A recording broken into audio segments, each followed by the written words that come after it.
Okay, this is my first foray into GMT's Banish All Their Fears.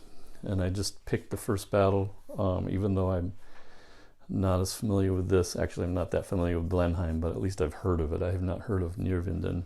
But I was curious about how this particular period would play out as far as brigades and regiments, and how these designers decided to approach it, because I had no idea about this particular time of history. And I'm going to go through this as steps. This first video is going to be, I hope, fairly short, but just to give you an idea of what the setup is like and what it entails and the time involved. I think if you go to Gilbert Collins' video, he set this up and he talked about the frustrations of doing that and how much time it takes. It does take a little bit of time. I read through the rules twice first before I decided to set it up, because I didn't want to take the time to set it up if I didn't really think I was going to jump in and try it. So read the rules first. Now, if you don't have the game, go online and read the rules. I was a little frustrated because they didn't put the rules up, I don't think, until the game was actually out. So you probably have no idea how this would play out. I don't think there was a lot on BGG page either. So your first step in setting up a scenario, you get to the scenario book, and each of the sides, the French side and the Allied side, has an order of battle. And you'll see right here, it's very clearly laid out. A lot of the brigades, not all of them, but a lot of the brigades, they'll tell you specifically which wing to put them in, and then which line in that wing they can be. In most of the cases, in the French case, they say any line. So they could do front support or reserve line. Okay. There is the Neerlanden wing.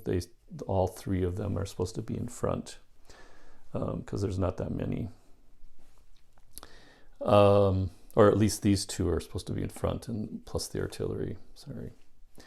Okay, so what you see here is what I did in following the directions of which brigades go in which wing, and then which line you have to decide.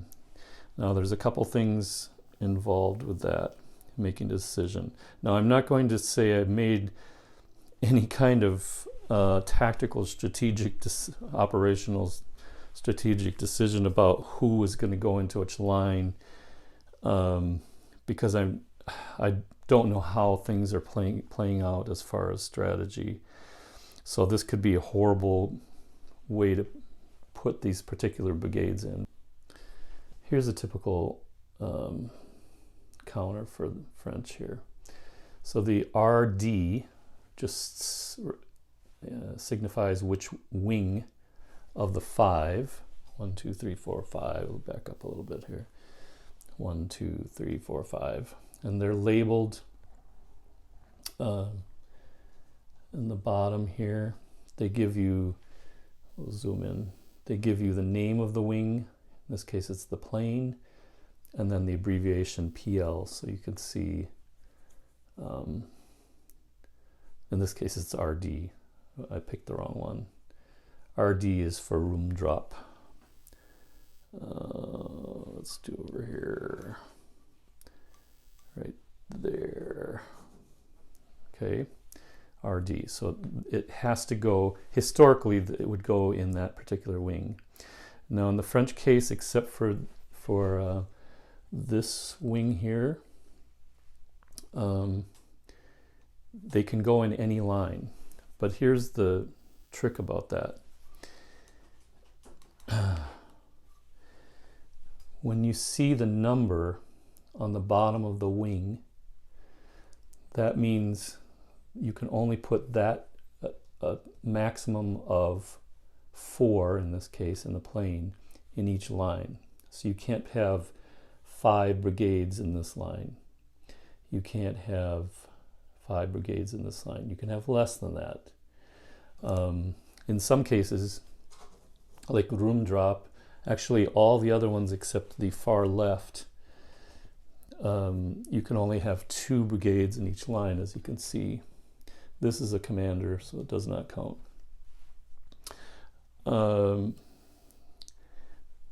Once you have this figured out, and I pretty much just decided where each one goes in which wing, and then deciding, okay, I have so many brigades in a particular wing, and I can only have 4 in each, and then I just decided how to put that out.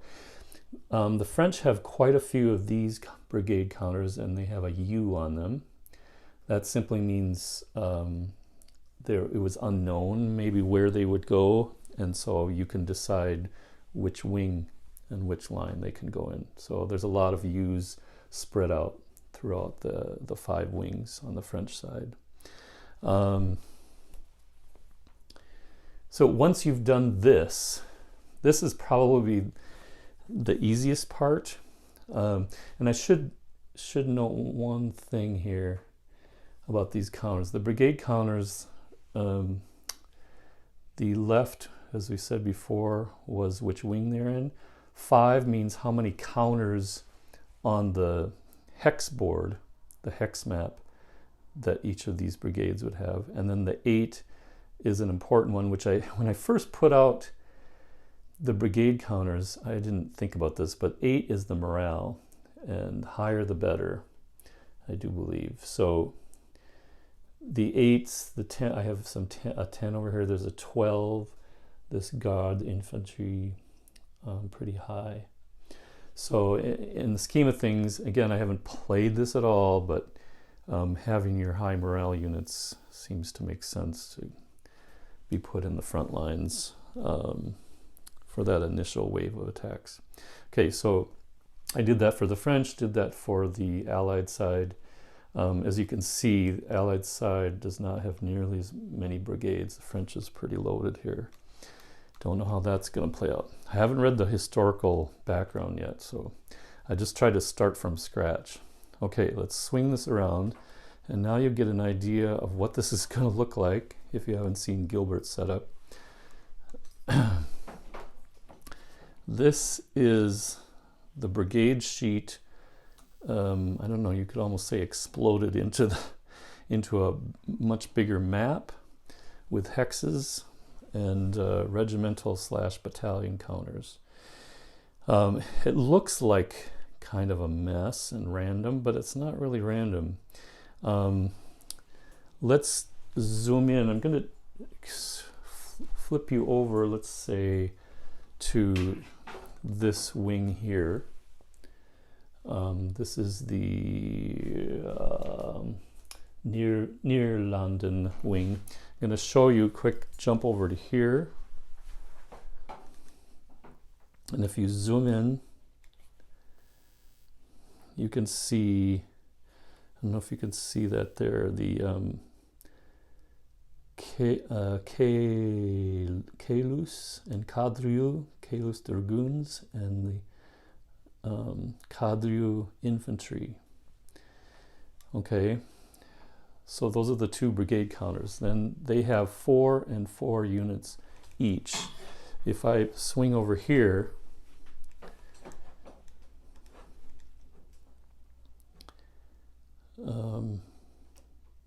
there's the Keilu.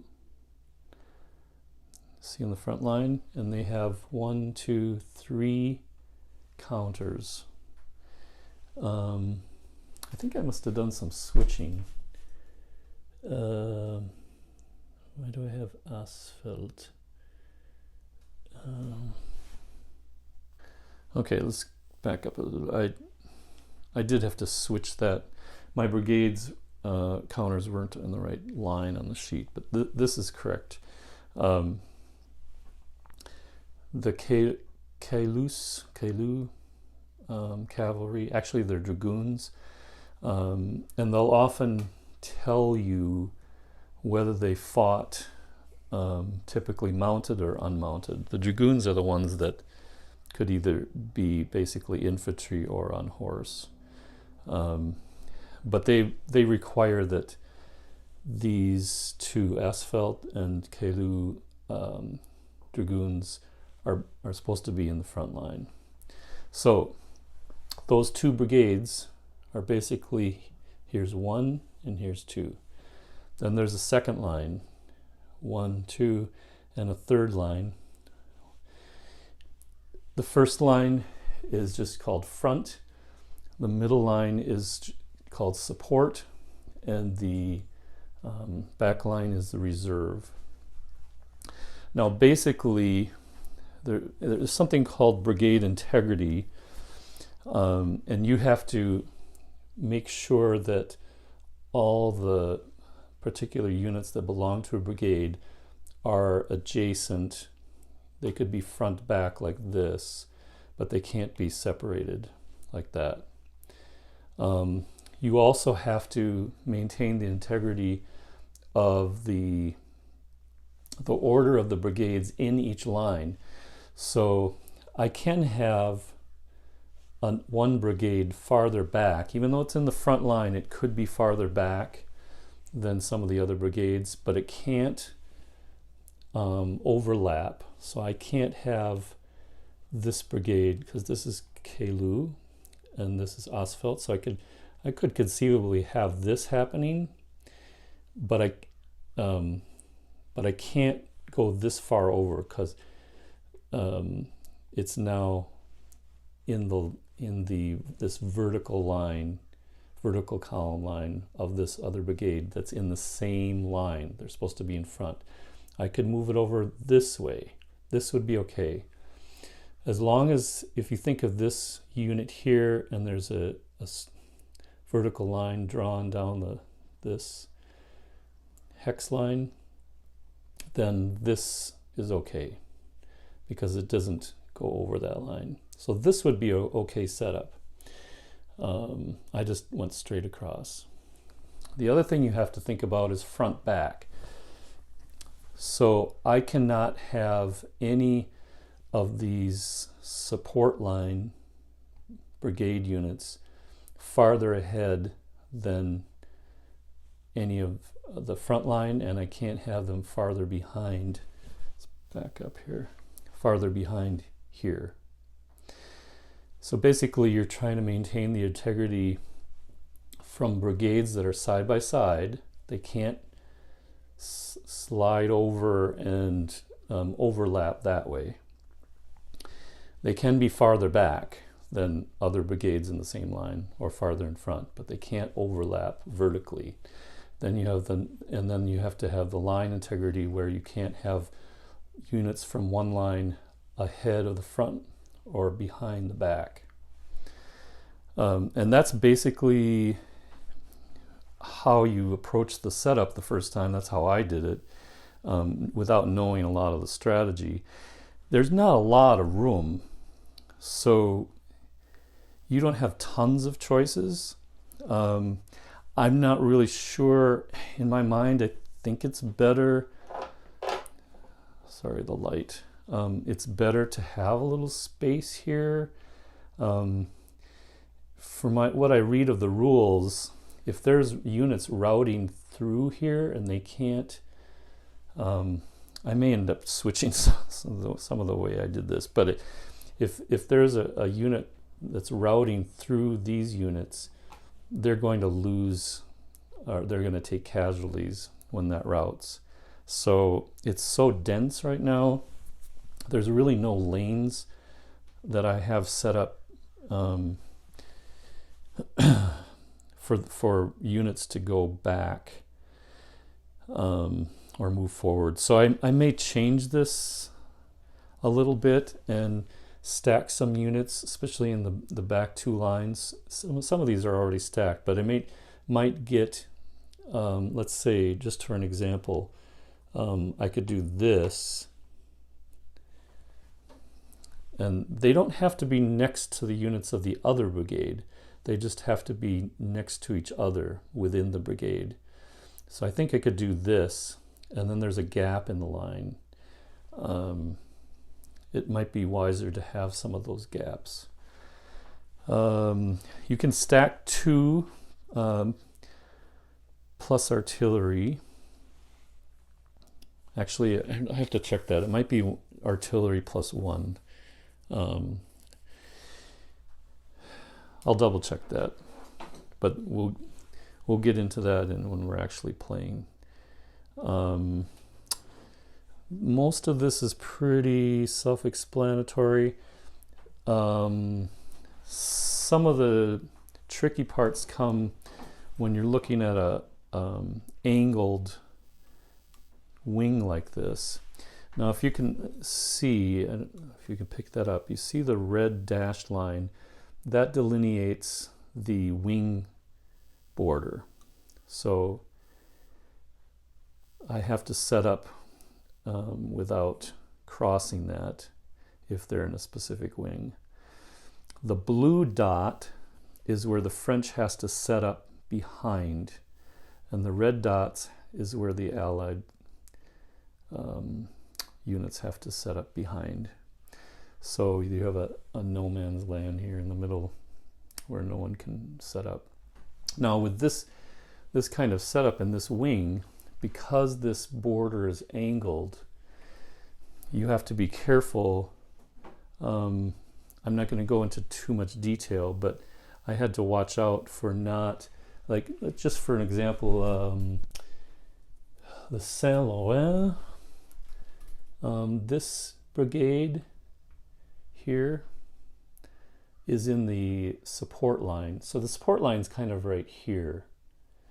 To check that.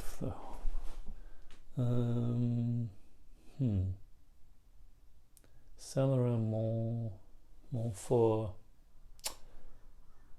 Why does it look like I've got somebody in there that shouldn't be? Oh yeah, this is still Saint-Laurent. I was looking at the wrong. Yeah, so this one.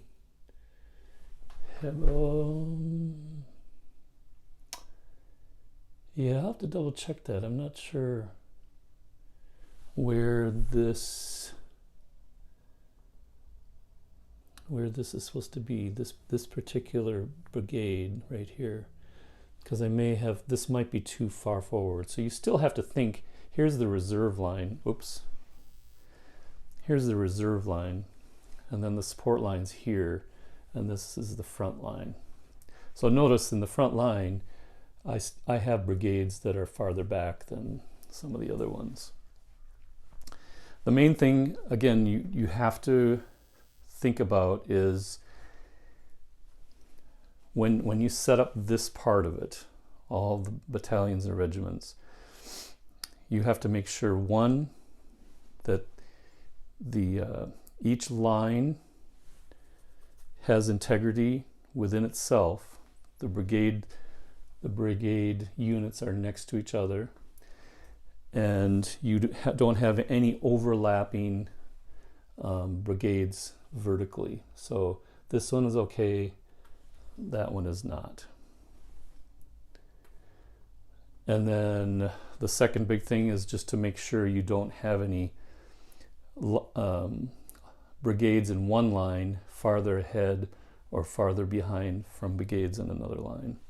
And there's again, we'll get when we get into the steps and the rules of play, there are specific guidelines for if you end up being out of place, so to speak, where you've lost brigade integrity, either vertically or horizontally, then you have to, that's the first priority, is for that brigade to get back into the correct formation. So that's something you don't, I've never played a game where that's been the case. That's another thing you have to think about.